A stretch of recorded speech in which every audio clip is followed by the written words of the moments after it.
Raphaël réalisa rapidement que la lionne avait changé son plan de repas. Au lieu d'un gnou, elle comptait bien se régaler d'êtres humains.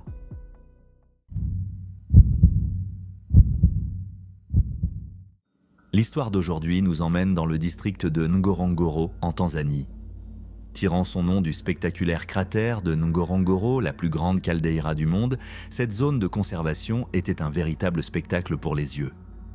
Avec un mélange riche de hauts plateaux, de forêts, de savanes boisées et de plaines, cette région attirait de nombreux touristes en quête de paysages à couper le souffle tout en jouant un rôle vital dans la préservation des espèces menacées. Des gazelles, des gnous, des zèbres et bien d'autres animaux encore faisaient de cet endroit leur demeure. Mais parmi toutes ces créatures, une en particulier se démarquait, éclipsant les autres, un grand félin qui était sans conteste le véritable roi de la jungle. Léonard et Raphaël avaient voyagé depuis San Francisco pour tenter leur chance dans la création d'une chaîne YouTube amateur.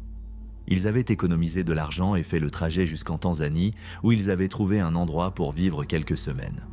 Pendant ce temps, ils comptaient s'aventurer dans les plaines et la savane, dans l'espoir de filmer des animaux et de capturer des images qui changeraient leur vie, leur apportant un peu plus de confort. 3 jours après le début de leur expédition, ils n'avaient pu suivre qu'un troupeau de gnous qui broutaient lentement dans la savane.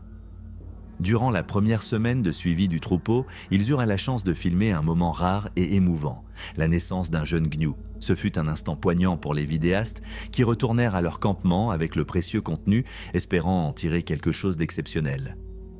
Ils sortaient aussi souvent que possible, campant la plupart du temps à quelques centaines de mètres seulement du troupeau, veillant à ne jamais manquer un instant crucial.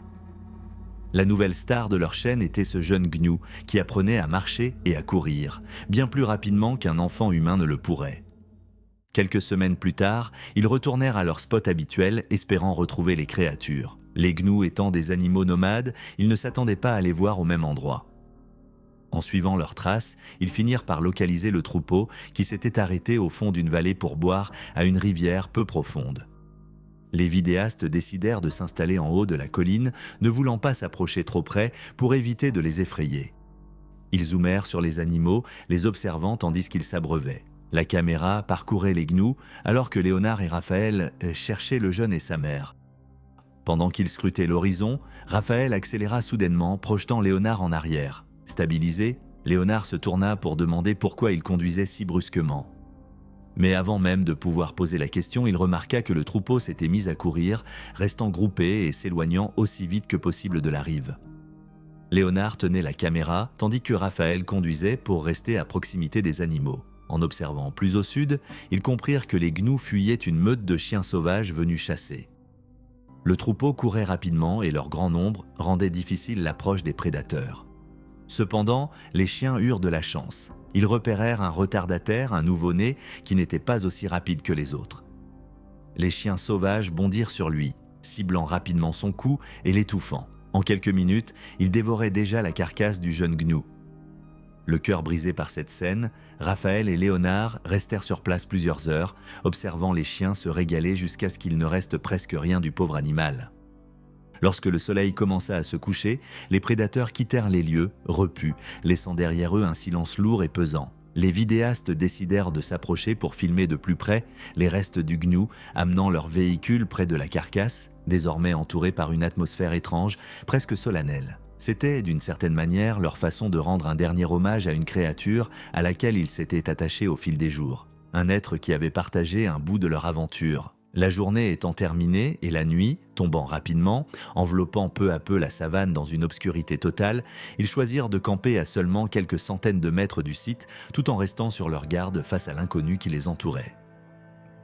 La nuit se passa sans incident, mais les premières lueurs du matin leur offrirent un spectacle inattendu.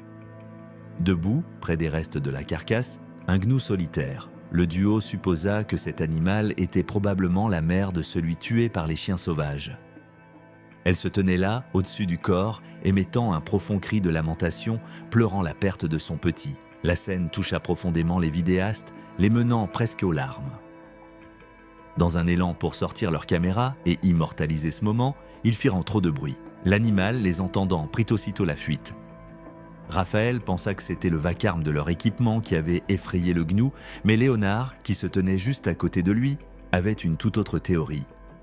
Derrière eux se tenait une grande lionne, la tête au niveau de la poitrine des deux hommes. Elle grognait, furieuse d'avoir vu disparaître la proie qu'elle avait traquée toute la nuit. Raphaël réalisa rapidement que la lionne avait changé son plan de repas. Au lieu d'un gnou, elle comptait bien se régaler d'êtres humains. Raphaël prit ses jambes à son cou, laissant Léonard paralysé par la peur derrière lui. La lionne bondit aussitôt, courant plus vite que Léonard ne pouvait suivre. En quelques secondes, elle franchit la distance de 200 mètres qui les séparait et planta ses grandes mâchoires autour du cou de l'homme. Léonard ouvrit la bouche pour crier, mais à l'instant même où l'air s'échappa de ses poumons, la lionne lui asséna un coup de patte fulgurant à l'estomac, creusant un trou béant dans ses poumons d'un simple et redoutable coup de griffe. Raphaël entendit le début d'un cri désespéré. Puis le silence total s'installa autour de lui, rendant l'atmosphère encore plus oppressante. Il sentit la chaleur envahir son pantalon, mais il continua de courir, poussé par un instinct de survie qui ne le lâchait pas.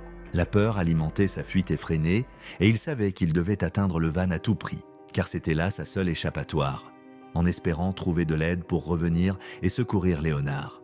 Mais au fond de lui, dans les profondeurs de son cœur, Raphaël savait déjà que son ami était probablement perdu à jamais. Juste au moment où il atteignit le van, il s'arrêta à quelques mètres à peine du véhicule. Une autre lionne venait de bondir sur le capot, créant un spectacle terrifiant. Paniqué, il cria de toutes ses forces et tenta de contourner le véhicule par la droite, mais dans les hautes herbes, il aperçut la queue qui se balançait d'une autre lionne, ses yeux perçants fixés sur lui. Il réalisa alors que les lions étaient des créatures sociales, des chasseurs en groupe, ce qui signifiait qu'il y en avait plusieurs en chasse. Il venait de se faire piéger par cette meute redoutable. Il se retourna et courut de toutes ses forces, sachant pertinemment qu'il ne pourrait pas les distancer.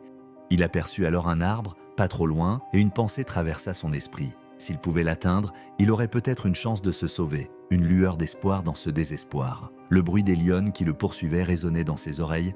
Il bondit plus haut qu'il ne l'avait jamais fait, attrapant une branche et se hissant dans l'arbre d'un seul mouvement agile. Il exécuta la manœuvre avec une telle perfection qu'il en fut lui-même surpris, réalisant à quel point l'adrénaline pouvait porter un homme lui donnant des forces insoupçonnées. Allongé contre la branche, il jeta un coup d'œil en bas. 4 lionnes se tenaient au pied de l'arbre, observant chaque mouvement, tandis qu'une 5e, à une certaine distance, traînait le corps de Léonard vers l'arbre, le museau couvert de sang, un tableau macabre. Au moment où Raphaël s'apprêtait à hurler de peur, il sentit la branche ployer sous le poids de quelque chose d'énorme. Il leva les yeux et, sans l'ombre d'un doute, un lion, bien plus imposant que les autres en bas, se dirigeait vers lui. Sa crinière massive et ses pattes puissantes tremblaient légèrement, tandis qu'il avançait sur la branche, se rapprochant dangereusement de lui. Raphaël se figea, paralysé par la peur, ne sachant que faire dans cette situation désespérée. Le lion arriva à sa hauteur, lui léchant d'abord le visage d'une langue chaude et humide, avant que, d'un simple coup de patte, il le fit tomber de la branche, l'envoyant s'écraser au sol dans un fracas assourdissant. Alors que son corps touchait la terre, les dents acérées d'une lionne pénétrèrent sa peau, déclenchant un hurlement mortel qui résonna à travers la savane, se mêlant aux cris de la nature qui l'entourait.